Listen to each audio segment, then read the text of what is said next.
कपड़े धोने वाली बहू। शादी के पहले से ही विभा को कपड़े धोने का बड़ा शौक था। कभी नल के नीचे तो कभी तालाब के पास। अरे मेरी नीली वाली लुंगी नहीं दिख रही है। विभा की अम्मा, कहाँ रखी है लुंगी? अरे वो तो विभा ने परसों ही धोकर रखी थी आपकी अलमारी में, देखो वहीं होगी। वो ना मैंने आज धो दी, मुझे लगा कि गंदी हो गई होगी। अरे कैसे गंदी हो गई थी? उसे तो मैंने पहना भी नहीं। हे भगवान, इस लड़की के कपड़े धोने की आदत से परेशान हो गया हूँ मैं। जितना तो घर में राशन नहीं आता, उससे कहीं ज्यादा डिटर्जेंट पाउडर का खर्चा है। इसकी शादी करवा दो, शादी। जाए अपने घर में ही करे काम, फिर चाहे घर के कपड़े धोने हो या पूरे गांव के।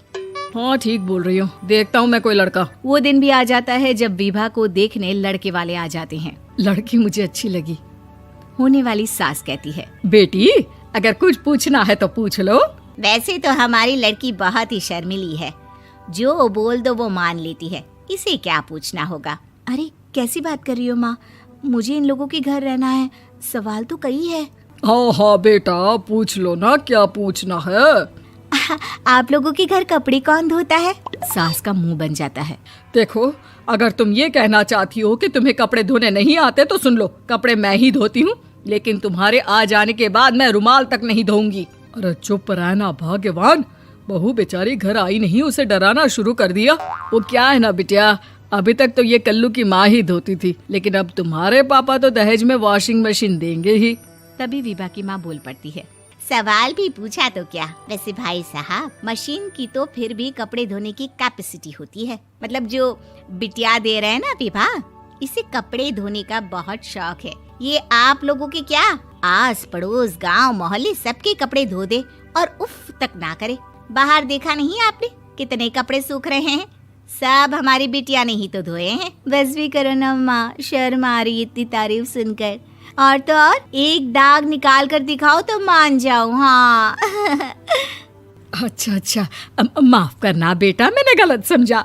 हमें तो रिश्ता बहुत पसंद है। और ऐसे जुड़ जाता है रिश्ता कपड़े धोने का शौक रखने वाली विभा का। उसकी शादी हो जाती है कोयला फैक्ट्री में काम करने वाले कल्लू के साथ। शादी के बाद अचानक विभा चिल्लाती हुई सास के पास आती है। सासू माँ, अरे सासू माँ कहाँ है आप? ये तो धोखा है, धोखा दिया आप लोगों ने मुझे। इसे ससुर के चक्कर के बारे में पता चल गया। अरे तो उसमें तुझे क्यों धोखा मिला है? अरे नल में पानी नहीं आता, कपड़े कैसे कब धुलेंगे? अच्छा, तू पानी नहीं आ रहा उसकी बात कर रही है। तो आपने क्या सोचा? कुछ नहीं। अच्छा, तेरी माँ ने कहा था कि कपड़े धोने का शौक है तुझे, याद आया मुझे। शौक बोलकर कपड़े धोने वाले मेरे जुनून को कम ना आके सासू माँ, कपड़ा धोना मेरा गुरूर है।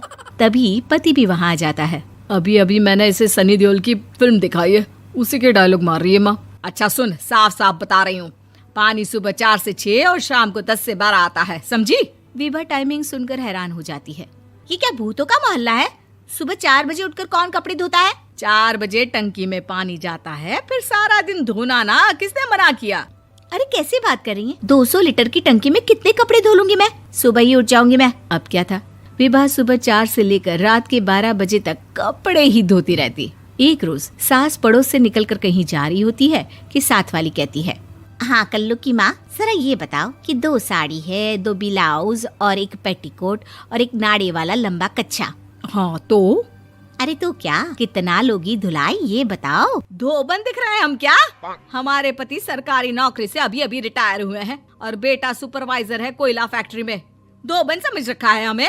हाय रे कल्लू की अम्मा, माफ कर दो, वो तो मोहल्ले में यही सब बता रहे थे कि तुमने बहू को कपड़ा धुलवाने के काम में लगा दिया है। सास को पड़ोसन की बात सुनकर गुस्सा आ जाता है। वो घर पहुंचती है जहां घर के बाहर ही इतने सारे कपड़े सूख रहे होते हैं जितने कि किसी धोबन के घर पर। अरे ओ कल्लू की दुल्हन, बाहर निकल। माँ जी यहीं आ जाओ, बाथरूम में चादर धो रहे हैं हम। अरे अभी हम धोते हैं, तुमको बाहर निकलो। ये आस पड़ोस वाले बोल रहे हैं कि हम बहू से कपड़े धुलवा कर उसे कपड़ा धोने वाली बना दिए हैं। अरे छोड़ो ना माँ जी, किन लोगों की बातों में आती हो? आस पास के लोगों का तो काम ही होता है कि वो किसी तरह सास बहू को लड़ा दे। बहू सारे घर के कपड़े धोती है, ये क्या कम है? बोलिए। सास को भी लग जाता है कि वो बहू का ये सनकीपन नहीं छुड़वा सकती, इससे अच्छा है कि खुद ही चुप हो जाए। एक रोज सास और बहू मंदिर जाते हैं, जहाँ सास की साड़ी वहाँ खड़ी भीख मांगने वाली से मिलती है। माँ जी क्या बात है, आपकी साड़ी उस भिखारन से कितनी मिल रही है ना? हाँ हाँ देखो तो, दोनों की साड़ी मिल रही है। क्या बात है कल्लू की अम्मा, तुम खुद को तो अफसर की बीवी बताती हो और ऐसी सिंपल सी प्लेन साड़ी पहनकर घूमती हो। सिंपल और प्लेन नहीं है ये साड़ी। तो क्या सोने के धागे से फूल बने हैं? कुछ भी सासू माँ, कुछ भी। हाँ बने थे इस साड़ी में सोने के धागे से फूल। मेरे पति लेकर आए थे मद्रास से स्पेशली मेरे लिए 10,000 की। ताहे भाई साहब इस भिखारन के लिए भी सेम टू सेम साड़ी लेकर आए होंगे 10,000 की। सास उस वक्त तो कुछ नहीं कहती, लेकिन बहू के साथ घर आती है और अलमारी से एल्बम निकाल कर लाती है। ये साड़ी देख रही है, ये वही साड़ी है जिसे मैंने अभी पहना था। इस साड़ी में ये जो चमकदार फूल दिख रहे हैं ना, ये सोने के धागों से काढ़े गए हैं। लेकिन तू लोकल वॉशिंग मशीन ब्रश से घिस घिस कर सारे फूलों को निकाल कर साड़ी प्लेन कर दी। मुझे माफ कर दीजिए सासू माँ। और तो और, जब मैंने तुझे तेरी गलती के लिए कुछ नहीं कहा, लेकिन तूने तो सबके सामने मेरा मजाक ही बना दिया। क्यों? बहू को समझ में आ जाता है कि अब से उसका कपड़े धोना बंद।